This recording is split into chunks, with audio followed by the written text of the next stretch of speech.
ভালো ব্যবস্থা নাকি ভালো মালদার পার্টি? সকলে নিশ্চুপ হয়ে থাকলে ইভান আবারও বলতে শুরু করে, তোদের এদিকে আসেনি, গ্লাম্বিং করার ইচ্ছে আমার নেই, এমনিতেই একটু স্পিড আপ করছিলাম। ওহ, তাই বলো? তবে ভালোই হলো তোদের সঙ্গে দেখা হয়ে। একটা কাজ করতে হবে বুঝলি। কেমন কাজ? ধরে নেই কঠিন কিছু, কিন্তু তোরা পারবি। বলছো? টাকার অঙ্ক কিন্তু অনেক, তোরা কল্পনাও করতে পারবি না।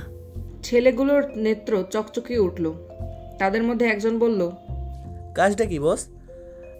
একজন বেশ বেশি উঠছে, ওর ডানাটা কেটে দিয়েছিলাম বুঝলি, কিন্তু তাও বেশি উঠছে।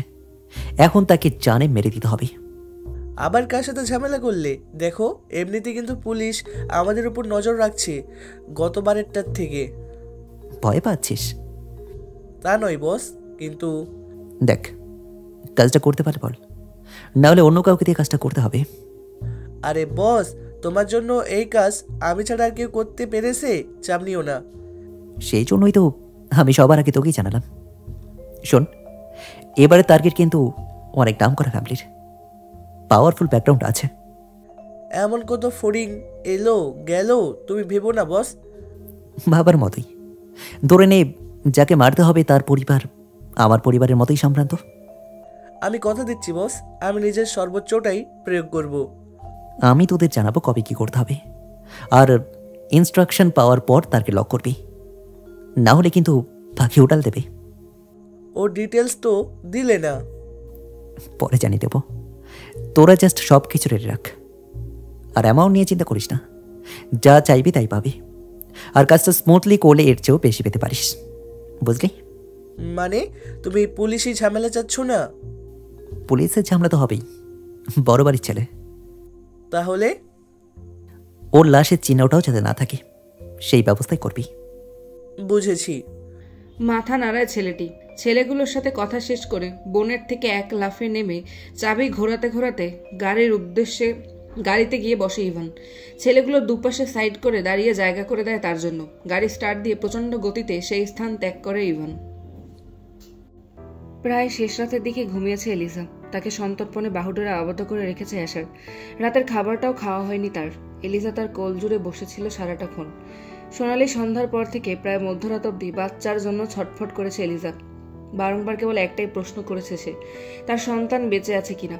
অ্যাশার তাকে কোনোরূপ উত্তর করতে পারেনি। ফলস্বরূপ কেবল অদৃশ্য কোনো বার্তা দিয়ে অ্যাশার তার গ্রীবাতে ছোট ছোট আদরও ছড়িয়ে দিয়েছে। এলিজার কষ্টকে ধীরে ধীরে প্রশমিত করার চেষ্টা করেছে তার নীরব স্নেহ দিয়ে। কিছুক্ষণ আগে প্রায় 10:30 নাগাদ লুসিনা এসেছিল এলিজার খাবার দিতে। অবচেতন হয়ে নক না করে রুমে ঢুকতেই অ্যাশার এলিজার ছোট মুহূর্তের সাক্ষী হয়েছে। অ্যাশার তখন এলিজাকে হালকা হাতে নিজের বেষ্টনে আবদ্ধ রেখে তার থুতুনিতে ছোট ছোট চুমু খাচ্ছিল। দ্রুত রুম থেকে বেরিয়ে যেতে নিলেই অ্যাশার কিছুটা বিচলিত হয়ে বললে, লুসিনা, কিছু বলবে? পেছন ফিরে নরম সুরে জিজ্ঞাসা করলো সে। মাইন্ড করেছ? মাথা নাড়িয়ে নেতিবাচক উত্তর করে লুসিনা। অ্যাশারকে কিছুটা আশ্বাস দিয়ে বলে, এটাতে মাইন্ড করার কিছু নেই। আজিয়ান আমাকে বলেছে এলিজাকে এখন এইভাবে রাখতে হবে, বাচ্চাদের মতো। You are comforting her, nothing else. I understand. লুসিনার গলার আওয়াজ শুনে অ্যাশারের বুকে মুখ গুজে থাকা এলিজা পিটপিট করে তার দিকে তাকায়। কিছুক্ষণ চুপ থেকে নিজের এক হাত বাড়িয়ে লুসিনাকে কাছে আসার জন্য ইশারা করে। লুসিনা এগিয়ে এসে তার হাতে থাকা বাটিটা স্পেয়ার টেবিলে রেখে দাঁড়ায়। এলিজা অস্পষ্ট স্বরে বলে, লুসি আমাকে খাইয়ে দেবে? আমাকে খাইয়ে দাও না। এলিজার আবেদনময় মুখের দিকে চেয়ে মুচকি হাসে লুসিনা। অ্যাশার উঠতে চাইলে এলিজা তাকে আবারও প্রগাঢ়ভাবে জড়িয়ে ধরে। অ্যাশার বুঝতে পারে এলিজা এখন চাইছে না সে চলে যাক, তাই এলিজাকে ঘুরিয়ে নিজের বক্ষের সাথে এলিজার পৃষ্ঠদেশ মিশিয়ে বসায় সে। অ্যাশারের বলিষ্ঠ দেহে গা এলিয়ে দিয়ে লুসিনার হাতে খাবার খেয়ে নেয় এলিজা। তার এই বাচ্চা সুলভ ব্যবহার দেখে অ্যাশার আর লুসিনা দুজনেই হেসে ফেলে। প্রায় 1 ঘন্টারও বেশি সময় ধরে এলিজাকে খাইয়ে দিয়ে উঠে দাঁড়ালো লুসিনা। অ্যাশারের উদ্দেশ্যে বলল, তুমি খাবে না? না, খেতে ইচ্ছে হচ্ছে না। তুমি কিন্তু ঠিক করে খাওয়া দাওয়া করছো না। আচ্ছা, পরে খেয়ে নেব। খাবার দিয়ে যাব? তার দরকার হবে না। যদি খেতে ইচ্ছে করে আমি নিচে গিয়ে খেয়ে নেব। দরজাটা লাগিয়ে দিয়ে যাও। প্রত্যুত্তরে না করে শব্দবিহীন দরজা ভিড়িয়ে চলে যায় লুসিনা। বিছানার পাশে সুইচ বোর্ডে হাত দিয়ে আলোকিত ঘরটি অন্ধকার করে দেয় অ্যাশার। এলিজাকে নিজের দিকে ঘুরিয়ে আবারও বাহুডোরে আবদ্ধ করে নেয় সে। অ্যাশারের বুকে মাথা রেখে তাকে কিঞ্চিত জড়িয়ে ধরে এলিজা। ক্ষীণ কণ্ঠে সে আওড়ায়, অ্যাশ, কি হয়েছে প্রিন্সেস? আমি কি তোমাকে জ্বালাচ্ছি? এ কেমন প্রশ্ন এলিজাবেথ? আমি তোমার বার্ডেন হতে চাচ্ছি না। তুমি আমার বার্ডেন? এটা তোমাকে কে বললো? ভালো লাগছে না অ্যাশ। আচ্ছা ওকে, আমি বুঝতে পারছি। আমার ভয় করছে। কিসের ভয়? মনে হচ্ছে তুমি দূরে গেলেই ওরা আবার আসবে। ভয় নেই, এখানে সবাই আছে, কেউ তোমার কিচ্ছু হতে দেবে না। আমি জানি, কিন্তু এখানে থাকা প্রত্যেকটা মানুষের মাঝে সবচেয়ে বেশি বিশ্বাস আমি একমাত্র তোমাকেই করতে পারি। আমি জানি, trust me Elizabeth, I'll take revenge for you. Ash, আমার কাঁদতে ইচ্ছে করছে। কান্না করো এলিজাবেথ, তোমাকে গত 3 দিনে একবারও কাঁদতে দেখিনি। কান্না করো, মন হালকা হবে। এলিজা আর থাকতে পারল না। অ্যাশারকে প্রগাঢ়ভাবে জড়িয়ে ধরে শব্দ করে কান্না করে দিল সে। তুমি অনেক স্ট্রং এলিজাবেথ, তোমার জায়গায় অন্য কেউ হলে। কথা শেষ করে না অ্যাশার, হাতের বাঁধন আরো শক্ত করে নেয় সে। আলতো স্বরে বলে ওঠে, ঘুমো এলিজাবেথ, অনেক রাত হয়েছে। কিছুক্ষণ বাদে এলিজা ঘুমিয়ে পড়লে সেও নিজের নেত্রপল্লব ফেলে ঘুমের রাজ্যে পাড়ি জমায়। রাত তখন প্রায় 1:45। দরজা ঠেলে কিঞ্চিত অন্ধকার রুমে প্রবেশ করে লুসিনা। আবিষ্কার করে এক সুদর্শন পুরুষ বিছানায় বসে বইয়ের দিকে প্রগাঢ় দৃষ্টিতে চেয়ে আছে। তার ভাব এমন যে এই মুহূর্তে লুসিনার ঘরে প্রবেশ সম্পর্কে সে অবগত নয়। বেডসাইড টেবিলে সোনালী রঙের আভা ছড়াচ্ছে ছোট্ট একটা ড্রিম লাইট। এই মৃদু আলোতে অ্যাড্রিয়ানের সুন্দর মুখশ্রী আরো সুন্দর হয়ে উঠেছে। এক ঝলক অ্যাড্রিয়ান নামক পুরুষটিকে দেখে নিল লুসিনা। লোকটি এখনো তার দিকে তাকায়নি। কিছুটা মনক্ষুণ্ণ হলো সে। ছিটকিনি লাগানোর পরপরই এক পুরুষালী কণ্ঠ তার কর্ণগোচর হয়। এতক্ষণে আসার সময় হলো? অ্যাড্রিয়ানের প্রশ্নের উত্তর না দিয়ে লুসিনা বলল, জানো আমি কি দেখেছি? উৎফুল্লতা ফুটে উঠল লুসিনার চোখে মুখে। কিছুটা লাফিয়ে লাফিয়ে খাটের কাছে এসে দাঁড়ায় সে। ঠিক তার ন্যানো সেকেন্ডের মধ্যেই হ্যাচকা টানে লুসিনাকে বিছানায় ফেলে দেয় অ্যাড্রিয়ান। নিজের শরীরের কিছুটা ভার ছেড়ে দিয়ে লুসিনার অবাধ্য চুলগুলো কানে গুঁজে দিতে দিতে বলে, কি দেখেছ? মানে আশার এলিজার গালে। So what? সো হোয়াট মানে আমার কাছে ওদের জুটিটা বেশ লাগে। ওদের মধ্যে একটা সম্পর্ক হলে খারাপ হয় না, অনেক ভালো মানে ওদের, তাই না আদি? এদিকে অ্যাড্রিয়ানের কানে তার কোনো কথা যেন যাচ্ছে না। সে বিষয়ে তার ভ্রুক্ষেপই নেই। লুসিনা নিজের মতো করে কথা চালিয়ে যেতে লাগলো। তার অগোচরে কারো বুকে উত্তাল ঝড় উঠেছে তা সে উপলব্ধি করতে পারল না। ধৈর্যের বাঁধ ভেঙে যাওয়ার পূর্ব মুহূর্তে লুসিনার অধরে তর্জনী ছুঁয়ে অ্যাড্রিয়ান বলল, ইউ অলরেডি টক এনাফ। বুঝেছি, এখন আমার তোমাকে চুপ করাতে হবে। বেডসাইডে জ্বলে থাকা ড্রিম লাইটের সুইচ চেপে ঘরটিকে সম্পূর্ণ অন্ধকারাচ্ছন্ন করে দেয় অ্যাড্রিয়ান। ঘুরে তাকায় লুসিনার দিকে। তখন সে বিছানায় শুয়ে আছে হতবিহ্বল হয়ে। অন্ধকার লুসিনার এলোমেলো চাহনিতে মুচকি হাসে সে। লুসিনার কোমর ধরে হ্যাচকা টানে নিজের কাছে নিয়ে আসে। আরও একটি রাত সাক্ষী হয় তাদের প্রচ্ছন্ন মুহূর্তে। চায়ের কাপ হাতে নিয়ে দাঁড়িয়ে আছে কালো সোয়েট শার্ট পরা দুজন লোক। স্বচ্ছ কাচ ভেদ করে বাইরের দৃশ্য দেখতে ব্যস্ত তারা। পেছনে চাতক পাখি নেয় বসে আছে কয়েকজন। টেইলর উঠে গিয়ে কিছুটা রাগ নিয়ে বলে, আম আউট অফ দিস সিচুয়েশন। আমার হাতে এখন 2টো কেস আছে, ওগুলো হ্যান্ডেল করতে হিমশিম খাচ্ছি। এই ব্যাপারটা তোমরা না হয় সামলাও। কালকে তোমার ডেড বডি নদীর ধারে পাওয়া গেলে কে আইডেন্টিফাই করবে মিসেস টেইলর এস্থার? কিছুটা হুমকির আওয়াজ পাওয়া গেল একটা পুরুষালী কণ্ঠে। টেবিলে থাকা পেপারওয়েটটা ঘোরাতে ঘোরাতে কথাটি বলল আর্থার। টেইলর উচ্চ গলায় চিৎকার করে বলল, শাট আপ ইডিয়েট। হাতের কাপটা ঠিক দেয়াল ঘড়ি বরাবর ছুঁড়ে মারল দাঁড়িয়ে থাকা লোক দুটির মধ্যে একজন। কর্কশ গলায় বলল, টেশা, স্বার্থপর ডেফিনিশন জানো? Look at yourself. Jane, তুমি কি আমাকে স্বার্থপর বলতে চাইছো? নয়তো কি বলবো টেশা? ওই মেয়েটার সাথে যা হয়েছে তার জন্য কি আমি দায়ী?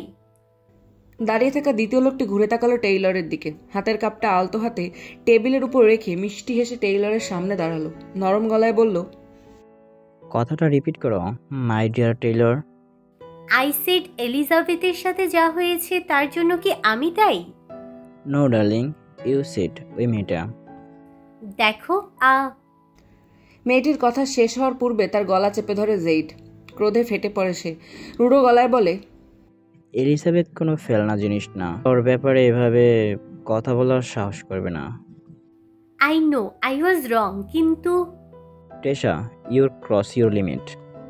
জেড অ্যান্থার, ভুলে যেও না আমি তোমার স্ত্রী। আর তুমি ভুলে যেও না এলিজা আমাদের একমাত্র বোন। কঠিন গলায় প্রত্যুত্তর করে উইলিয়াম। আমি কখনোই তা বলিনি, তোমরা আমাকে ভুল বুঝো না। আমি খুবই টেন্সড একটা বিষয়ে, আর আমার শরীরের কন্ডিশনও ভালো নয় যে এইসবে নিজেকে জড়িয়ে রাখতে পারবো। কি বিষয় নিয়ে টেন্সড আর কি হয়েছে তোমার? সন্ধিয়ান দৃষ্টিতে তাকায় আর্থার। এলিজা আর ইভানের কন্ট্রাক্ট ম্যারেজ। আমি কোর্টে ইভানের নামে ফাইল করতে চাচ্ছিলাম, কিন্তু যা দেখলাম কোর্ট হাউসের ইনফ্লুয়েন্স বেশ ভালো মতোই। এছাড়া স্টাডি করেছে আগের সব ঘটনা। ওদের বিয়ে করার কোনো কারণ আমি দেখছি না। আর ফর মি, আমি প্রেগনেন্ট। টেইলরের দ্বিতীয় কথায় সবাই কিছুটা চমকে গেল। জেইড এগিয়ে এসে টেইলরকে উষ্ণ আলিঙ্গন করলো। উইলিয়াম মুখে হাসি টেনে বলল, সরি টেসা, অ্যান্ড কংগ্রেটস। সকলে কিছুটা জড়তা নিয়ে টেইলরকে অভিবাদন জানিয়ে তাদের ঘর থেকে বেরিয়ে এলো। সকালে বেরিয়ে যেতেই টেইলর জেইডের আলিঙ্গন ছেড়ে বিছানায় গিয়ে বসে পড়ে। দীর্ঘশ্বাস ফেলে বলে, আমি জানি অ্যান্থার গ্রুপের সকল উত্তরাধিকারীরা এখন এলিজাকে নিয়ে ব্যস্ত। আমি নিজে ওকে নিয়ে চিন্তায় আছি যে, ট্রাস্ট মি, উইলিয়ামের রাগ হওয়াটা স্বাভাবিক। ও ভাই, কিন্তু তুমি আর জেন, তোমরা তোর কাজিন, তোমাদের কি আমার সাথে এই ব্যবহার সাজে? আর আর্থার, সে তো তোমার চেয়ে বয়সে ছোট। ওর কি উচিত বড় ভাইয়ের স্ত্রীর সাথে এভাবে কথা বলা? ভাঙা গলায় থেমে থেমে কথাগুলো এক নিঃশ্বাসে বলে গেল টেইলর। তার গলার স্বরে জেইডও কিছুটা নরম হয়ে গেল। খাটে গিয়ে টেইলরের পাশে বসে তাকে জড়িয়ে ধরল সে। নমনীয় গলায় এক প্রকার সান্ত্বনার সুরে বলতে লাগলো, ভুল বুঝো না, আমাদের মধ্যে কাজিন নামের কোনো শব্দ নেই। আমরা সবাই ভাই বোন, এটা তো তুমি জানো। আর যদি বলি জেইনের আর্থারের কথা, তুমি বেশ ভালো মতোই জানো ওরা এলিজাকে কত ভালোবাসে। ছোট থেকে দেখে এসেছো। এলিজা আমার বাড়ির একমাত্র মেয়ে, সকলের চোখের মণি। ইনফ্যাক্ট তুমি নিজেও ওকে বেশ ভালোবাসো। কিছুটা থেমে টেইলরের মুখের দিকে তাকায় সে। সন্তর্পণে তাকে টেনে পাশ থেকে জড়িয়ে ধরে বলে, জেইন আর আর্থার একটু রকচটা, ঠাসফাট কথা বলা ওদের স্বভাব। কিন্তু আমি তোমাকে কথা দিলাম, ওরা তোমার সাথে আর রাগ দেখিয়ে কথা বলার সাহস করবে না। আবারও দীর্ঘশ্বাস ফেলল টেইলর। সে জানে ওরা আসলে এলিজাকে নিয়ে চিন্তায় আছে। সকলের আদরের মেয়েটার ডিভোর্সের পর তাকে এক পলকও দেখেনি কেউ, আর না কোনো হদিশ পেয়েছে। Sen of France. সকালের মিষ্টি রোদের আবরণে কোনো এক খোলা বারান্দার মেঝেতে বসে কফি উপভোগ করছে একজোড়া কপতি। উদাম গায়ে জড়িয়েছে লোমশ ব্ল্যাঙ্কেট। ছেলেটির বুকে নিজের পিঠ ঠেকিয়ে তার বলিষ্ঠ হাতের আলিঙ্গনে নিজেকে লুকিয়ে রাখছে মেয়েটি। কিছু সময় তাদের মাঝে নীরবতা বিরাজ করলো। দুজনেই বাইরের মনোরম পরিবেশে এক দৃষ্টিতে অবলম্বন করছে। হঠাৎ ছেলেটা দীর্ঘশ্বাস ফেলে মেয়েটিকে প্রশ্ন করলো, চলে যাবে? মেয়েটি মাথা নাড়িয়ে সম্মতিসূচক উত্তর দেয়। ছেলেটির মনে বিষণ্ণতায় ছেয়ে যায়। কিছুটা আবেগ আপ্লুত হয়ে সে আবারও তার কোল জুড়ে থাকা ছোট্ট মেয়েটিকে শুধায়, কেন এই খেলায় নিজেকে জড়ালে রিচি? অতঃপর মুখ গুজে নেয় চুলের গহিনে লুকিয়ে থাকা ঘাড়ে। ছেলেটির দিকে ঘুরে তাকিয়ে ল্যাসডাল বলে, আমি তো জড়িয়েছি আরো 6 বছর আগে রাফায়েল। এতদিন ছিলাম গুটি, এখন সময় বদলেছে। এবারের মতো চাল আমিই দেব। কি দরকার ছিল এইসবের? ইউএসএ না ফিরলেই পারতে। তুমি ওই লোকটার কাছে যাচ্ছ, একসাথে থাকছো। আমি মেনে নিতে পারছি না রিচি, আমার দম বন্ধ লাগছে। Don't leave me Richie. তুমি তো জানো ইভান আমার ফ্যামিলিকে কিভাবে ডমিনেট করছিল। আমার কি ফেরার প্রয়োজন ছিল না রাফায়েল? বিয়ে করার কি দরকার ছিল? ঘুরিয়ে পেঁচিয়ে তোমার মম ড্যাডকে নিয়ে চলে আসলেই পারতে, তাই না? বাবা মায়ের ওপর নজরদারি সরানোর জন্যই বিয়ে করতে রাজি হয়েছি। ইভান আমাকে প্রথম দিকে বেশ সন্দেহ করত। যেদিন আমি ওর কথায় রাজি হয়ে ফিরে যাই, সেদিন থেকে প্রতিটা দিন ও আমার কাছে থাকার বাহানায় আমার ওপর নজর রাখত, যা আমি বেশ ভালোই বুঝতাম। তবে খুব শীঘ্রই আমি ফিরবো রাফায়েল, তোমার চিত্রকর্মের প্রথমা হয়ে। মুচকি হাসে সে। কিছুটা রাগ ফুটে ওঠে রাফায়েলের চোখে মুখে। ঝাঁঝালো কণ্ঠে বলে ওঠে, এতই যখন ভালোবাসে তোমার গায়ে হাত কেন তোলে ওই কাভারটা? রাগ করো না সোনা, আমি ওর সাথে ইন্টিমেট হতে না চাইলেও এমন। মলিন হাসি রাচাল। ইভানের সাথে বেশি মিশো না রিচি, আমার ভালো লাগে না। যথাসম্ভব চেষ্টা করি ওর থেকে দূরে থাকার।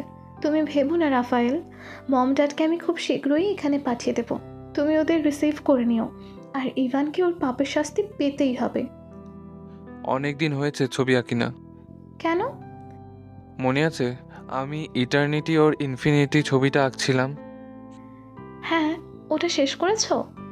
তুমি নেই, কেউ রঙের কম্বিনেশন ঠিক করেও দেয় না, আর আমার ছবি আঁকাও হয় না। একটু ধৈর্য ধরো। আপাতত না।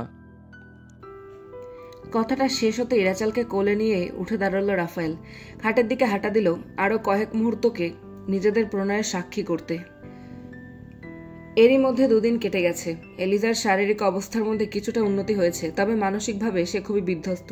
হঠাৎ করে কান্না করে, আবার বাচ্চার জন্য ছটফট করে, আবার হঠাৎ করেই সুইসাইড করার চেষ্টা চালায়। অ্যাশা চলে আসার সময়ে কয়েকবার সবাইকে বলেছে এলিজাকে দেখে রাখার জন্য। অশান্ত মন নিয়ে সে বেরিয়ে পড়েছিল লস অ্যাঞ্জেলেসের উদ্দেশ্যে। অন্যদিকে বস, সকাল থেকে এয়ারপোর্টে বসে আছি, সন্ধ্যা হয়ে আসছে। তোমার দেওয়া ডিটেলস অনুযায়ী কোনো গাড়ি এখনো আসেনি। নজর রাখ। ঠিক আছে। মুঠোফোনের কলটি কেটে যেতেই ইভানের ঠোঁটের কোণে এক বিকৃতি হাসির রেখা দেখা গেল।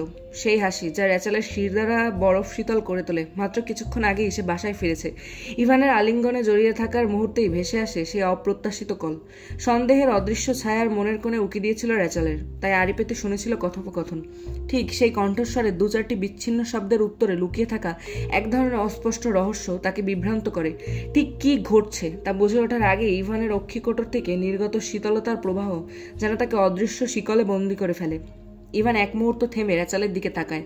চোখের গভীর অন্ধকারে যেন সেখানে লুকিয়ে আছে এমন কিছু যা রেচালের মস্তিষ্কের পর্দা ভেদ করতে পারে না। হঠাৎই মিষ্টি হেসে রেচালকে প্রশ্ন করল, রিচি, তুমি অ্যাসর মিলার কি চেনো? রেচাল ভ্রু কুচকে তাকায়, মুখে বিস্ময়ের ছাপ। কয়েক মুহূর্তের নীরবতা ভেঙে এসে ছোট্ট করে উত্তর দেয়, না। হ্যাঁ, চেনার কথাও না। ওই দিন মিস্টার মিলার নামে একজনের সঙ্গে কথা বলেছিলাম, মনে আছে? রেচাল হ্যাঁসূচক মাথা নাড়ালে ইভান আরো সংযোজন করে বলে, আজ উনি এলেতে আসেন। একটা বিশেষ প্রোগ্রামের জন্য তার ইনভেস্টমেন্টের প্রয়োজন ছিল, আর আজ সে পার্সোনালি মিটিং করবেন আমার সাথে। সেই সবেরই ব্যবস্থা করছিলাম। ও তাই বলো, আমি তো ভেবেছিলাম কোনো অন্যরকম কিছু। ইভান কৌতূহলী চোখে তাকিয়ে প্রশ্ন করে, কি ভেবেছিলে? আমি কি কারো জীবন শেষ করার পরিকল্পনা করছি? রেচাল ঠোঁটে এক চিলতে ক্রূর হাসি ফুটিয়ে তাচ্ছিল্য করে বলে, কে জানে, তোমার পক্ষে তো সবই সম্ভব। রেচালের কথা ইভান রাগে অগ্নিমূর্তি ধারণ করে। থুতনি সমেত এক হাতে রেচালের গাল চেপে ধরে প্রচন্ড জোরে দাঁত কিরমির করে সে বলে উঠল, তোমার সাহস বেড়েছে দেখছি। ফ্রান্সে গিয়ে এতটা জোর পেলে কিভাবে তুমি? রেচাল যন্ত্রণায় কুকড়ে উঠল। উফ ইভান, ছাড়ো, ব্যথা লাগছে আমার। ইভানের ঠোঁটের কোণে ফোটে হালকা তাচ্ছিল্যের হাসি, কিন্তু কণ্ঠ সেই ক্রোধের আগুন তখনও বিরাজমান। অত্যন্ত ধীর গলায়, কিছুটা রক্ত হিম করার মতো গলায় বলল, ব্যথা লাগার জন্যই তো ধরেছি সুইটহার্ট। আমার সামনে মুখে মুখে কথা বলার সাহস দেখাচ্ছ, নাকি অন্য খেলায় পেতেছ? কয়েক মুহূর্তে নীরবতার চাদরে মুড়ে গেল দুজনেই। তারপর হঠাৎ যেন সমস্ত সংযম ভেঙে গেল ইভানের। এবারে রেচালকে ধাক্কা মেরে সরিয়ে দিল নিজের থেকে। তার দিকে তর্জনী তুলে তীব্র গর্জনে বলল, তুই কি অন্য কাউকে পেয়ে গেছিস? কি বলছো এসব? আমাকে ফেলে দিয়ে নতুন কারোর সঙ্গে চলছিস? তুই কি আমাকে আর প্রয়োজন মনে করিস না? নাকি তুই ফ্রান্সে গিয়ে আগের থেকে কোনো প্রেমিককে ফেলে এখানে আমাকে ঠকাতে এসেছিস? বল বল বল। এরূপ হঠাৎ হিংস্র ব্যবহার ও তার কথা শুনে রেচালের রক্ত হিম হয়ে গেল। কোনোভাবেই তাকে সত্যি জানতে দেওয়া যাবে না। তার সারা শরীর কাঁপতে শুরু করলো। সে কাঁপা গলায় ফিসফিস করে বলল, কি বলছো তুমি ইভান? আমি তোমাকে ভালোবাসি বলেই তো ফিরে এসেছি। যদি অন্য কেউ থাকতো তাহলে কি আমি ফিরতাম তোমার কাছে? রেচালের কথা বলার ভঙ্গি ও কণ্ঠে এতটা অসহায়তা ছিল যে মুহূর্তের জন্য ইভান চুপ করে গেল, কিন্তু তার চোখের আগুন তখনও নিভে যায়নি। রেচালকে পুনরায় ধাক্কা দিয়ে বিছানায় ফেলে দিল ইভান। ভয়ের শঙ্কায় মন ও ছায়া যেন রেচালকে ঘিরে ধরল। তার মন বলে দিল, এইবারও ইভানের অসহনীয় অত্যাচারের শিকার হতে হবে। নিজের সম্ভ্রম রক্ষার জন্য এই যুদ্ধ এবারও বৃথা যাবে। ভেতরে ভেতরে ক্ষতবিক্ষত হতে হতে রাফায়েলের মুখ ভেসে উঠল তার চোখের সামনে, একটা স্বস্তির স্মৃতি। কিন্তু সেই স্বস্তিকে তিরস্কার করে সে নিজেই কেন আবার জড়িয়ে পড়ল এই ধ্বংসাত্মক খেলায়? রাফায়েলের সঙ্গেই তো সে সুখে ছিল। তার চেহারায় ফুটে উঠল তিক্ততার ছাপ, কিন্তু এই তিক্ততা চাপা পড়ল ইভানের নির্মমতার নিচে। রেচালকে ভুল প্রমাণ করে নিজস্ব ছোট ঘরটা থেকে মোটা একটা দড়ি নিয়ে এলো ইভান। এরপর শুরু করলো এক নির্মম প্রতিশোধের অধ্যায়। নিজের শরীরের সবটুকু শক্তি দিয়ে দড়িটা দিয়ে রেচালকে আঘাত করতে শুরু করলো। রেচালের গায়ে প্রতিটা আঘাত যেন আগুনের মতো জলজল করে উঠল। তার চোখ দুটি হয়ে উঠল নিভু নিভু এক লেলিহান শিখা, যা একই সঙ্গে প্রতিবাদের আর বেদনা ভরা নীরবতার প্রতীক। কিছুক্ষণ পর ইভানের ক্রোধের স্রোত নেমে এলো। তার হুঁশ ফিরল। রেচালের আহত শরীরের দিকে তাকিয়ে যেন নিজের পাপের ভারে মুহূর্তেই ভেঙে পড়ল। তড়িঘড়ি করে বিছানা থেকে তুলে নিল তাকে। তার শরীরের চিহ্নগুলো যেন প্রতিটি আঘাতের সাক্ষী বহন করছে। বাথরুমে নিয়ে গিয়ে উষ্ণ পানির বাথটাবে শুয়ে দিল রেচালকে, কিন্তু পানির ছল একটি ব্যথায় কুকিয়ে উঠল সে। ইভানের মুখে তখন অন্য সুর, গলায় মিশেছিল আদরের আভাস। কেন রাগাও আমাকে রিচি? সে শক্ত মুখে পাল্টা প্রশ্ন ছুড়ে দিল, এটাই তোমার ভালোবাসা ইভান? ভালোবাসা এমনই হয়? আমার গায়ে হাত তোলার সময় একটু কাঁপলো না তোমার হাত? ইভান কাপা গলায় উত্তর দিল, আমার হচ্ছিল না রিচি, প্লিজ আমাকে ক্ষমা করে দাও। আর কখনো এমন হবে না, প্রমিস করছি। আমি আমি আমি ডক্টরকে কল করছি। রেচালের ঠোঁটে ফুটে উঠল এক তাচ্ছিল্যের হাসি। সেই হাসিতে ছিল তার সমস্ত বেদনা, ঘৃণা আর ইভানের প্রতি অব্যক্ত অভিমান। রাত যেন জেগে আছে কোনো অদ্ভুত অপেক্ষায়। শহরের নীরব রাস্তাগুলো যেন শীত। এয়ারপোর্ট থেকে ছুটে চলা একটা কালো গাড়ি রাস্তার আলো রেখা একে সমানে এগিয়ে যাচ্ছিল। গাড়ির ভেতরে বসা লোকটার চেহারায় অস্বাভাবিক প্রশান্তি, কিন্তু তার চারপাশে ঝড়ের পূর্বাভাস। তার চোখে ক্লান্তি, কিন্তু মুখে অদ্ভুত ধীর স্থিরতা। চারপাশের শূন্যতা যেন তাকে ভীষণ মানিয়ে যায়। হঠাৎ পিছনের নির্জনতার ভাঁজে একের পর এক হেডলাইট জ্বলে উঠল। আরও কয়েকটি গাড়ি তাদের পেছনে পেছনে ছুটে এলো। ড্রাইভার শঙ্কিত চোখে রেয়ার ভিউ মিররে তাকালেও কিছু বলার সাহস পেল না। তার পেছনে বসা মানুষটি পরিচিত নাম, শহরের প্রভাবশালী একজন মানুষ। পেছন থেকে আসা আলো ক্ষীণ থেকে উজ্জ্বল হতে লাগলো। ধীরে ধীরে দূরত্ব কমতে লাগলো গাড়িগুলোর মাঝে। ড্রাইভারটির মুখে অস্বস্তি নিয়ে বলল, স্যার, আমাদের ফলো করছে কেউ। লোকটি শান্ত গলায় বলল, গাড়ি চালাও, এখন গাড়ি থামিও না, স্পিড নর্মাল রাখো। একবার হাইওয়েতে উঠতে পারলে কোনো সমস্যা হবে না। জি স্যার। লোকটির নির্দেশ মেনে দক্ষ হাতে গাড়ির স্টিয়ারিং হুইলে হাত শক্ত করে ড্রাইভার ছেলেটি। মহাসড়কের বাঁক ঘুরতেই তাদের গাড়ির সামনে একটি কালো জিপ এসে পথ আটকালো। তার ঠিক পেছনে সেই ধাওয়া করা গাড়িগুলো এসে থামলো। ড্রাইভার ব্রেক কষতে না কষতেই চারপাশ থেকে মুখোশ পরা লোকেরা রিভলভার হাতে গাড়িটা ঘিরে ফেললো। কালো মুখোশ পরা মানুষগুলো যেন অন্ধকার থেকেই বেরিয়ে এলো। ড্রাইভার দ্রুত তার রেজিস্ট্রিকৃত ছোট মাপের পিস্তল বের করার আগেই একজন ছুরি ঠেকালো তার গলায়। গাড়ির ভেতর বসা মানুষটি নড়লেন না, শুধু তাকালেন। তার চোখে কোনো ভয় নেই। নেমে পড়, তুই ফেসে গেছিস। পেছনের সিটের দরজা খুলে কর্কশ গলায় বলল রায়ান নামের ছেলেটি। টাকার পোষ্য কুকুর বললেও ভুল হবে না ছেলেটাকে। টাকায় কেনা সম্ভব তাকে।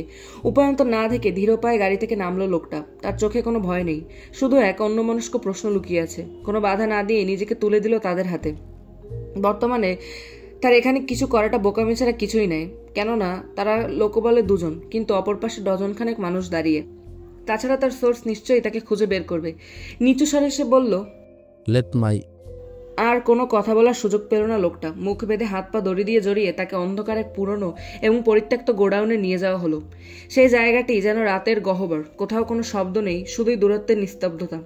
গোডাউনটা যেন লোকটার জীবনের প্রতিচ্ছবি হয়ে উঠেছে, যার পেছনে নিজের শক্তি, অর্থ আর অহংকার, সামনে অনিশ্চয়তার এক অন্ধকার। কেবল প্রশ্ন, কে বা কারা এই অপহরণের পরিকল্পনা করেছে?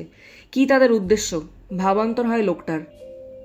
তার হাত পা আরো শক্ত করে চেয়ারের সাথে বেঁধে রাখা হলো। পায়ে পরানো হলো লোহার শিকল। কালো মুখোশ পরা রায়ান সামনে দাঁড়িয়ে বলল, বস বলেছিল তুই এক বন্ধুর লোক, কিন্তু দেখে তো তা মনে হচ্ছে না। তবে জেনে রাখ, এখান থেকে কেউ বাঁচতে পারে না, তুইও পারবি না। কিছু বল। লোকটা সম্পূর্ণ চুপ। তার চোখে একটা তীক্ষ্ণ দৃষ্টি, যেন এই পরিস্থিতি তার কাছে নতুন নয়। ঠিক তখনই বাইরে পায়ের শব্দ শোনা গেল। দরজার ফাঁক দিয়ে একটা ছায়া দেখা গেল। And him over to me. শান্ত কিন্তু দৃঢ় কণ্ঠস্বর ভেতরে প্রতিধ্বনিত তুলল সেই ছায়া মানব। সবাই থেমে গেল কিছুক্ষণের জন্য। কেউ কণ্ঠস্বরের মালিককে দেখেনি, কিন্তু সে যে ভয়ঙ্কর প্রভাব ফেলেছে তা স্পষ্ট। রায়ানে কিছুটা ভয় হলো। পুলিশ নয় তো? কাপা কাপা গলায় সে প্রশ্ন করলো, কে? বাইরে থেকে কণ্ঠস্বর ভেসে এলো, ও আমার শিকার, দিয়ে দে ওকে। যা চাইবি তাই পাবি। তোর ওকে মারতে চাস? আমিও মারতে চাই। আমি ওকে শেষ না করলে আমার বস আমাকে মেরে ফেলবে। গোডাউনটা নিস্তব্ধ হয়ে রইল কিয়ৎ সময়। শুধু দূরের পায়ের শব্দ ধীরে ধীরে কাছে আসছে, তা ভালো মতোই বোঝা গেল। সেই অচেনা কণ্ঠস্বর আবারও প্রতিধ্বনি তুলল, আমি তোদের ডেড বডি দেব, তোর ওর নামে চালিয়ে দিবি। ওই লোকটার মৃত্যু শুধুই আমার হাতে। কেবল আমি মারবো ওকে। এত সহজে তো মরতে দেব না ওকে। ওর চোখগুলো তুলে নেব, ওর হাতের নখগুলো আমি উপরে ফেলবো, ওর শরীরের ছালগুলো তুলব নিজের হাতে। ওকে টুকরো টুকরো করে ফেলবো আমি। বিকৃত মস্তিষ্কের লোকটির গলার স্বর জড়িয়ে এলো। ইভানের ঠিক করা লোকগুলো তখনও দ্বিধাগ্রস্ত। কেউ কিছু বুঝে ওঠার আগেই দরজার সামনে এক ছায়া স্পষ্ট হয়ে উঠল। একটা লম্বা কালো কোট পরা মানুষ, যার মুখে অন্ধকারে ঢাকা। রায়ান চিৎকার করে প্রশ্ন করল, কি তুই? লোকটি ঠান্ডা গলায় বলল, তোরা বড্ড প্রশ্ন করিস, বল কত টাকা লাগবে? ওকে আমার চাই, নয়তো তোদের শেষ করে ফেলবো। লোকটার কথা শেষ হতে না হতেই কয়েকটা গাড়ি এসে থামলো গোডাউনের সামনে। লোকটি শান্তভাবে এগিয়ে গেল। তার চোখে কিছু একটা ছিল যা ঘরে থাকা প্রতিটি মানুষকে থমকে দিল। সে কোটের ভেতর থেকে একটা সাদা কাগজ বের করে বলল, তোদের জন্য এক নতুন চুক্তি, কিন্তু তার আগে ওকে ছাড়। ইভান আমাদের মেরে ফেলবে। রায়ান ভয়ার্ত গলায় বলে উঠল, চিন্তা করিস না, ও জানবে না এসব। এমনিতে ওই লোকটাকে আমি শেষ করে ফেলবো, নির্মম মৃত্যু দেবো আমি ওকে। আমাদের কিছু হবে না তো? কিচ্ছু হবে না, আস্থা রাখ আমার ওপর। গুন্ডার একটা দ্বিধা নিয়ে লোকটা দড়ি খুলতে শুরু করলো। ঠিক তখনই ছায়াময় লোকটি এক কদম কাছে এসে বলল, তোরা যা চেয়েছিলি তা পেয়ে গেছিস, এখন এখান থেকে চলে যা। ইভানের ঠিক করা লোকগুলো চলে যেতেই ছায়ার আদল থেকে বেরিয়ে এলো লোকটা। তার মুখটা দেখে মাত্র অপহৃত লোকটার চোখে বিস্ময়ের ছাপিয়ে উঠল। তুমি? লোকটি ঠান্ডা হেসে বলল, হ্যাঁ আমি। কি ভাবছো তোমাকে বাঁচাতে এসছে? না ডিয়ার, এই নাটকটা দরকার ছিল কেবল তোমার আস্থা অর্জনের জন্য। তোমার সব শেষ, এবার নতুন গল্প শুরু হবে। কিন্তু এবার গল্পের নায়ক আমি, খলনায়ক আমি। Elizabeth Elizabeth Elizabeth, she is my princess. কিছুটা থেমে আবারও বিকৃত হাসলো অ্যাশার। হাসির আদলেই হঠাৎ প্রচন্ড জোরে বলে উঠল, আর তুই রিচার্ড লিয়াম, ইভানের সাথে মিলে আমার প্রিন্সেসকে মেরে ফেলতে চাইছিলে। খুন করে ফেলবো আমি তোকে। অ্যাশার, আমি সত্যি জানতাম না এলিজা তোমার কিছু হয়, ওই প্রস্টিটিউটটা। রিচার্ডের কথা শেষ হওয়ার আগেই গর্জন করে উঠল অ্যাশার। শাট আপ রিচার্ড, তুই কোন সাহসে এলিজাবেথকে প্রস্টিটিউট বলিস? তুই জানিস ওকে, এলিজাবেথ একটা চাঁদ, তবে চাঁদের মতো ওর গায়ে কোনো দাগ নেই। আমার নিষ্পাপ চাঁদ। এলিজার নিষ্পাপ মুখটাকে বিশ্বাস করে ঠকে যেও না অ্যাশার, তোমার ভালোর জন্য বলছি। আমি মানুষ চিনি অ্যাশার। তাই নাকি? তো মাই ডিয়ার রিচার্ড, তুই জানিস আজকে তোকে এখানে কেন অপহরণ করে নিয়ে এসছে? আর কে? তোর প্রাণ প্রিয় ছেলে ইভান। সেটা জানিস তো? কি? কখনোই না, ইভান এটা করতে পারে না। প্রমাণ লাগবে? পেছন থেকে আরো একটি পরিচিত মুখ ভেসে ওঠে। রিচার্ড যেন থমকে গেছে কিছু মুহূর্ত। স্যার, তোকে আমি কত বিশ্বাস করতাম, তুই আমারটা খেয়ে পরে বড় হয়ে এই কাজটা কিভাবে করতে পারলি? সরি, কিন্তু আপনি হয়তো মিশানকে ভুলে গেছেন স্যার। মিশান? জি স্যার, ছোট্ট একটা মেয়ে সাহায্যের নাম করে, যার সাথে আপনি মিশান তোর কি হয়? আমার ছোট বোন, যাকে তুই রেপ করে মেরে ফেলেছিস, যার অনাবিত দেহটাকে ঝুলিয়ে রেখেছিলি তার বাড়ির সামনে। ভুলে গেছিস রিচার্ড? তুই ভুলতে পারিস, কিন্তু তোর পাপ তোকে ভুলে যায়নি রিচার্ড। আমি আশার স্যারের আন্ডারের থেকেই তোর উপর নজর রেখে এসেছি এতদিন। আজ যখন জেনেছি তোর ছেলে তোকে মারার প্ল্যান করছে।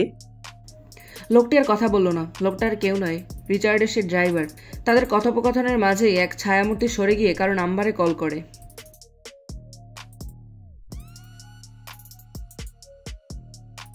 অপর পাশ থেকে ছোট্ট করে উত্তর করে লাইন বিচ্ছিন্ন করে দেওয়া হলো। দিনের আলোর গলা চেপে ধরে ঘুটঘুটে অন্ধকারে আচ্ছন্ন এক ঘর। সারা ঘর জুড়ে এক ধীর পদধ্বনি মিশে যাচ্ছে আবেশে। একটি ফোন কল, দুটি কণ্ঠ, আর সেই কণ্ঠের প্রতিটি শব্দ যেন কোনো গভীর ষড়যন্ত্রের ইঙ্গিত বহন করে। হেঁটে হেঁটেই কথা বলছে অন্ধকারে আচ্ছন্ন সেই পুরুষের ছায়ামূর্তি। অপর পাশ থেকে কল তুলে কেউ ছোট করে বলল, হ্যালো। রিচার্ডকে আমরা নিয়ে আসতে পারি না, সেখানে থার্ড পার্টি ছিল। হতাশার রেশ দেখা মেলে পুরুষালী গলার স্বরে। কিছুটা রাগ হয়ে তাচ্ছিল্য করে নারী ছায়ামূর্তি বলে ওঠে, তোমরা কি একটা কাজও ঠিকমতো করতে পারো না? রাগ হচ্ছিস কেন? হঠাৎ করে যোগাযোগ করলি, হঠাৎ করে বললি রিচার্ডের ওপর হামলা হবে, ওকে যেন আমরা তুলে আনি সময় পেলেই। কই বল? আমিও হঠাৎ করে জানতে পেরেছি ইভান নাকি রিচার্ডকে মারার প্ল্যান করেছে। তুই কিভাবে জানলি? আমি জানি না এমন কিছু আছে নাকি। হ্যাঁ আছে তো। কি? সন্ধিয়ান হয় মেয়েটি। রিচার্ডকে তুলে নিয়ে গেছে কে তা জানিস? না, তবে বের করে ফেলবো। কিছুটা থেমে উত্তর করে সেই নারী ছায়ামূর্তি। তার দরকার পড়বে না, ছেলেটার নাম এসআর। কি? আপাতত এইটুকু জানি, পরিচয় জানার পর সোর্স কাজে লাগাতে হবে। আমি অলরেডি ভেবে রেখেছি কিভাবে বের করব। তার দরকার নেই, ছেলেটাকে আমি চিনি, তবে সে যে ধুরন্ধর এক লোক তা আমার জানা ছিল না। বাহ, যদিও অবাক হওয়ার কিছু নেই জানি। আমরা ডালে ডালে চললে তুই পাতায় পাতায় চলিস, তোর সাথে লাগতে যাওয়াই বৃথা। আমি শিরায় শিরায় চলি। যাই হোক, অনেক কাজ পড়ে আছে, পরে কথা হবে। হ্যাঁ, দরকার পড়লে কল করবি। জানি। বেশি কথা না বলাই ভালো। কথাটা বলেই লাইন কেটে দিল নারী কণ্ঠধারী মানুষটি। মুখে ফুটে উঠল বিস্তর এক হাসি। লাইনের অপর পাশে থাকা লোকটি দীর্ঘশ্বাস ফেলে মলিন হাসল। আপাতত দায়িত্ব শেষ তার। আপনার কফি। ধন্যবাদ উডি। উডি চেয়ার টেনে বসতে বসতে বলল, স্যার আমরা কি আজ মিলা রেসিডেন্সে যাব? না উডি, এখানে থাকা লাগবে না। তাছাড়া আরও একটা কাজ বাকি রয়ে গেছে আমার, কাল বা পরশু যাবো বাড়িতে। কিন্তু আপনি তো এভাবে হোটেলে থাকতে পারেন না। কিছু করার নেই, থাকা লাগবে। বাড়ি ফিরলে সমস্যা আছে উডি। ঠিক কি সমস্যা জানতে পারি স্যার? এবার ফিরলে ড্যাড এন্টিক্সের বিজনেস আমাকে ধরিয়ে দিতে চাইবে, কিন্তু আমি চাই না এটা। কিন্তু কেন স্যার? উডি, বাবার বিজনেস ডাউন হওয়ার পর ডিয়ানা হাল ধরেছে। ওর তিল তিল করে গড়ে তোলা কোম্পানি এভাবে হাতিয়ে নেওয়ার ইচ্ছা নেই। আর আমি আমার দুনিয়ায় ভালো আছি woody. Programming is my passion. তাছাড়া এন্টিক্সের বিজনেসে ঢুকলে সবাই আমাকে লুইস মিলারের ছেলে হিসেবে জানবে, তখন আমার কার্য সাধন করা দুষ্কর হয়ে যাবে। আচ্ছা, বুঝেছি। কিছুটা থেমে সে আবারও বলল, ভালো কথা। ডিয়ানা ম্যাডাম কল করেছিলেন একটু আগে। কি বলেছে? জিজ্ঞাসা করছিল আপনি খেয়েছেন কিনা, আর পৌঁছে কল করেননি কেন। তুমি কেউ কি বলেছ আমি ইভান লিয়ামের সাথে মিটিং করতে গিয়েছিলাম? না স্যার, রিয়ানা আমাকে বলতে মানা করেছে। ওকে, গুড জব। কি বলেছ? বলেছি আপনি এয়ারপোর্ট থেকে সরাসরি ইনভেস্টমেন্ট মিটিংয়ে গিয়েছেন আর তাদের সাথে ডিনার করেছেন। ভালো করেছ। চলো রিচার্ডের সাথে আবারও সাক্ষাৎ করে আসি। আমি বিল পে করে আসছি। যাও। চলুন স্যার। নির্জন গুদামে রিচার্ডের দম আটকে আসছে। চোখে অন্ধকার ছাড়া আর কিছুর অস্তিত্ব নেই তার কাছে। তার হাত পা শক্ত করে বেঁধে রাখা হয়েছে। সামনে বসে আছে অ্যাশার, মুখে অদ্ভুত শান্ত হাসি, যা রিচার্ডের বোধগম্য হয় না। চারপাশে এক উটকো বাজে গন্ধ। তার মনে একটাই প্রশ্ন ঘুরছে, এটা কিভাবে হলো? ইভান কি তাকে মারতে চাইলো? তার নিজের ছেলে, তার মতোই স্বার্থপর হয়েছে তার ছেলে। ঘন্টা দুয়েক আগে রিচার্ড ভেবেছিল সেই পৃথিবীর সবচেয়ে ক্ষমতাশালী মানুষ, টাকার জোরে সবকিছু কেনা যায়, মানুষ, আইনের লোক, এমনকি জীবনও। কিন্তু এখন তার মনে হচ্ছে সে মৃত্যুর একদম কিনারায়, যেখানে টাকা বিলিয়েও সে ফিরতে পারবে না। অ্যাশার ধীর গলায় বলে, জানিস আমি এই মুহূর্তটার জন্য কতদিন ধরে অপেক্ষা করেছি। আমার এলিজাবেথকে তুই কত কষ্ট দিয়েছিস তুই জানিস? রিচার্ড ভয়ে মাথা নিচু করে ফেলে। অ্যাশারকে সে নিতান্ত সহজ সরল একটা ছেলে ভাবত। সে রাগী তাও জানত, তবে অ্যাশারের সাইকোপ্যাথিক রূপ তার শিরদাঁড়ার শীতল প্রভাব সৃষ্টি করছে। তার গলা শুকিয়ে কাঠ হয়ে গেছে।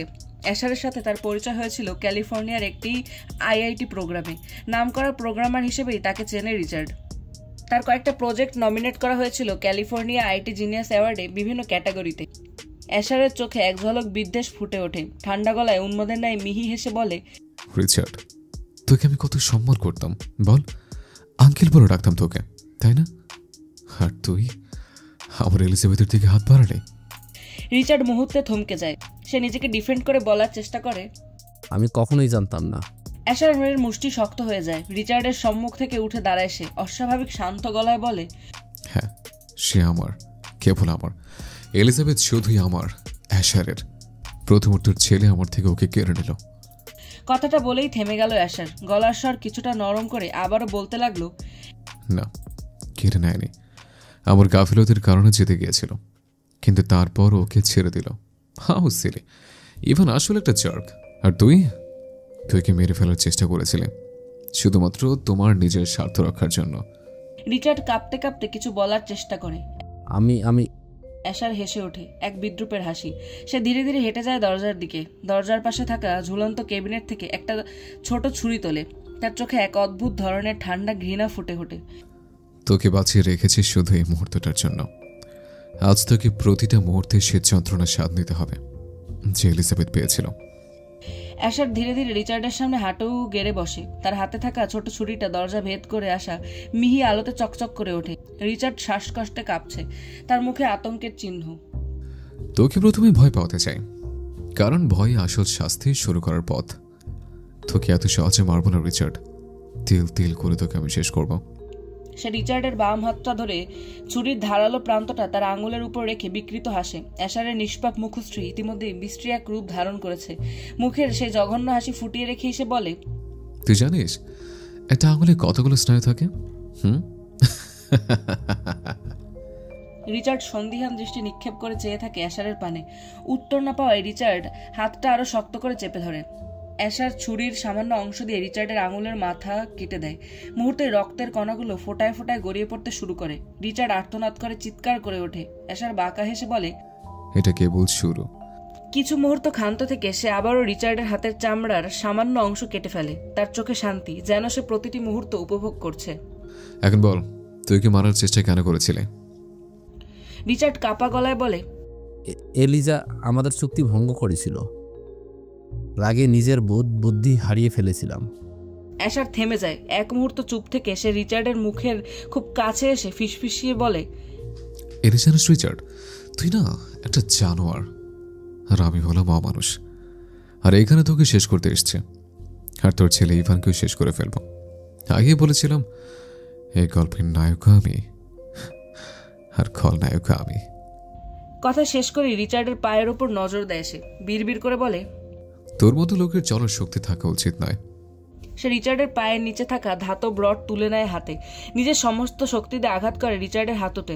রিচার্ডের চিৎকারে গুদামের দেয়াল কেঁপে ওঠে। এটা যথেষ্ট নয়, তুই এখনো বুঝতে পারিস নি কি পরিমাণ যন্ত্রণায় ছটফট করেছিল আমার এলিজাবেথ। অ্যাশার ঠান্ডা স্বরে বলে। সে কিছুটা ঝুঁকে রিচার্ডকে বেঁধে রাখা চেয়ারে ভর ছেড়ে দিয়ে তার গলায় দাগ সৃষ্টি করে, তবে গভীর নয়, রক্ত চুইয়ে পড়ছে। রিচার্ড চিৎকার করে ওঠে, তোকে আমি মেরে ফেলবো না, তোকে সে অবস্থায় রেখে দেব যাতে তুই প্রতিদিন তোর পাপের শাস্তি নিজের শরীরে অনুভব করিস। পরদিন সকালে রাতে বারান্দার পর্দাগুলো টেনে নিতে ভুলে যাওয়া সকালের মিষ্টি রোদের আছে ঘুম ভাঙে অ্যাশারের। কিছুটা ঘুমের ঘরে থেকেই ফোন হাতে নিয়ে কিছু একটা দেখে মুচকি হাসে সে। অ্যারনের ফোন থেকে এলিজার অনেকগুলো মেসেজ তার এই বিস্তর হাসির কারণ। মেসেজের রিপ্লাই না করে সে সরাসরি কল করে এলিজাকে। সাথে সাথে অপর পাশ থেকে কল রিসিভ করে এলিজা। দুর্বল কণ্ঠে বলে, good morning ash. Morning princess, ঘুম থেকে উঠে গেছো? হ্যাঁ। তুমি ফোন ধরেছো কেন? অ্যাডি বলেছে আমি একটু একটু ফোন ধরতে পারবো, আর ওর থেকে সকালে ফোন চেয়ে নিয়েছি। তাছাড়া তুমি তো এলএতে গিয়ে কলও করনি। আমাকে না রাগালে তোমার ভালো লাগে না, তাই না? একদম ঠিক ধরেছ। রাগ করলে তোমার নাক মুখ লাল হয়ে যায়। Feels like you are blush. হ্যাঁ, এই অবস্থাতে রাগ ওঠানোর চেষ্টা চালাচ্ছ। তোমাকে কিছু বলার নেই আমার। রাগ হচ্ছ নাকি? না প্রিন্সেস, আপনার সাথে রাগ হওয়ার মতো সাহস আমার আছে নাকি? হঠাৎ উডি এসে অনুমতি ছাড়াই অ্যাশারের ঘরের দরজা খুলে এক অপ্রত্যাশিত ঘটনার সম্মুখীন হয়। তার চোখে কিছুটা বিভ্রান্তি, কিছুটা আশ্চর্যতা ভর করে। কাল রাতে অ্যাশার যে ভয়ঙ্কর রূপ ধারণ করেছিল তার সাথে এই মধুর হাসি, এই নাদান কথাবার্তার কোনো মিল খুঁজে পাচ্ছিল না উডি। সে দাঁড়িয়ে থেকে কিছু সময় চুপচাপ এক দৃষ্টিতে তার দিকে তাকিয়ে থাকে। অ্যাশারের মুখে যে গত রাতের অগ্নিমূর্তি ছিল, যে দৃষ্টিতে সে অপরাধীকে দমন করেছিল, আজ তার মধ্যে এক প্রকার অবিশ্বাস্য পরিবর্তন এসেছে। উডি জানতো না এক মানুষ দুটো রূপ ধারণ করতে পারে, একটা শিকারী এবং একটা নিরীহ। এলিজার সাথে এই উজ্জ্বল নিষ্পাপ কথোপকথনেও সে যেন অ্যাশারের ভিন্ন এক দিক দেখছিল। হঠাৎ করে তার মনে হলো গত রাতের অ্যাশারের যে ক্রোধ আর আজকের হাসির যে প্রশান্তি, তাদের মধ্যে কিছু একটা বিরাট অমিল আছে। এলিজার কণ্ঠে আবারও মিষ্টির ধ্বনি শোনা যায়, আর অ্যাশারের মুখে সেই অপরিচিত হাস্যোজ্জ্বল ছাপ। কিন্তু উডির দৃষ্টি আরও কিছু সময় স্থির হয়ে থাকে। তার মনে একটা প্রশ্ন ওঠে, কি আছে এই অ্যাশারের ভেতরে? এই মুখে যে হাসি, তার সাথে কালকের রক্তমাখা নৃশংসতা কেন মেলে না? উডি সেখান থেকে চলে যায়। তার মনে কিছুটা দোটানার জন্ম নেয়। এই পরিবর্তনের পিছনে কি এক গভীর রহস্য লুকিয়ে আছে? হয়তো একদিন তা সামনে আসবে, আর সেই মুহূর্তের জন্য প্রস্তুত হতে হবে তাকে। মুচকি এসে নিজের কাছে নিজে আওড়ায়, হার্ট অ্যাটাক হওয়ার আগে নিজেকে সামলা উডি। অ্যাশার তোকে হার্ট অ্যাটাক দিয়েই মারবে। He is hunter and pro at that same time. এলিজার সাথে কথা শেষ করে ফ্রেশ হয়ে নেয় অ্যাশার। আজকের দিনটা ব্যস্ততায় কাটবে, এটা তার ভালো করেই জানা। আজকে তার আরও দুটো কাজ আছে। ফ্রেশ হয়ে এসে উডিকে রেডি হয়ে গাড়িতে বসতে বলে নিজেও তৈরি হয়ে নেয়। গাড়ির দরজা খুলে ভেতরে বসতে উডি প্রশ্ন করে, কোথায় যাবেন স্যার? First destination? অ্যাশার এক মুহূর্ত চুপ করে উত্তর দেয়, কালকের মিটিংয়ের পর মিস্টার ইভান লিয়াম আমাকে ব্রেকফাস্টের জন্য ইনভাইট করেছিলেন। উডি একটু থেমে বলে, ও হ্যাঁ, মাথা থেকে বেরিয়ে গেছে। আপনি তো তার ডিনারের আমন্ত্রণ ফিরিয়ে দিয়েছিলেন, কিন্তু আপনি যাবেন যে সেটা ভাবিনি। অ্যাশার হালকা এসে তীক্ষ্ণ শীতল কণ্ঠে বলে, ওর বাবা কি ধরার তারা ছিল যে? তাছাড়া আজকের ইভান লিয়ামের নাটক দেখতে হবে তো। রেয়ার ভিউ মিররে অ্যাশারের বিকৃত হাসি দেখে নিজেও একটু হাসল উডি। বরাবরই সে অ্যাশারের রাগে বিকৃত আর বদমেজাজি রূপ দেখতে অভ্যস্ত। অ্যাশারের নাদান হাসি দেখলে উডি বিভ্রান্ত হয়। ছেলে মানুষই ঢঙের হাসি, সেটা কি অ্যাশারকে মানায়? একদমই না। অন্তত উডির কাছে মানায় না। নাকি রূপকথাই সত্য? পুরুষ যতই বিকৃত হোক না কেন, শখের নারীর কাছে সে সন্তর্পণে নিজেকে বিলিয়ে দেয়। ভাবান্তর হয় সে। গাড়ির ইঞ্জিন গর্জন করে ওঠে আর অ্যাশার তার ল্যাপটপের স্ক্রিনে মনোযোগী হয়। তার মনে স্পষ্ট একটা লক্ষ্য, আর সেই লক্ষ্য অর্জনে সে কতটা নির্মম হতে পারে এটা উডি খুব ভালো করেই জানে। মিস্টার মিলার, আপনি আমার আমন্ত্রণে সায় দিয়েছেন, আমি খুব খুশি হয়েছি। মিস্টার লিয়াম, আমি কথা দিয়েছি আপনাকে। আরে কি পারি বলুন? আপনার গার্লফ্রেন্ড আসেনি? অ্যাশার চোখে মুখে কিছুটা বিরক্তি ফুটিয়ে বলল, আমি ভেবেছিলাম এটা business related dining. Business related হলেও মেসও আপনার সঙ্গে ইনভাইটেড ছিল, যেহেতু উনিও আপনার সঙ্গে হেলেতে এসেছেন। আসলে লিজা পার্লারে গিয়েছে, আর সকালে সে কিছু খায় না mister Liam. Diet, you know. বুঝেছি। আপনার গার্লফ্রেন্ড কি ফিল্ম ইন্ডাস্ট্রিতে আছে নাকি? না, তবে সে চাচ্ছে জয়েন করতে। ও আই সি। চলুন মিস্টার মিলার, আমরা বসি। চলুন। ইতোমধ্যে পুনরায় প্রবল আত্মগ্লানিতে ডুবতে শুরু করেছে ইভান। তাও মুখে হাসি ফুটিয়ে রেখেছে সে। এলিদার সাথে নাম ব্যতীত আর কোনো কিছুর মিল নেই অ্যাশারের গার্লফ্রেন্ডের। এলিদা সবসময় খাবারের ব্যাপারে অনিয়ম করত, যখন যা ইচ্ছে খেত, যেন ডায়েট নামের কোনো কিছু তার ডিকশনারিতে নেই। কিন্তু এই মেয়ে, তাছাড়া এলিদা তো মিউজিক ইন্ডাস্ট্রিতে ছিল, আর এই মেয়ে কোথাও সম্পৃক্ততা নেই। পার্লারে যাওয়া এলিদার পছন্দ না, সে ট্রেডিশনাল জাপানি স্কিন কেয়ার পছন্দ করে। তাহলে কি বিনা কারণে সে এলিদাকে মেরে ফেললো? উডি অ্যাশারের পাশে বসতে বসতে নিচু স্বরে সন্দেহ নিয়ে প্রশ্ন করে, আপনার গার্লফ্রেন্ড কোথা থেকে আসলো? আকাশ থেকে। বাঁকা হাসে অ্যাশার।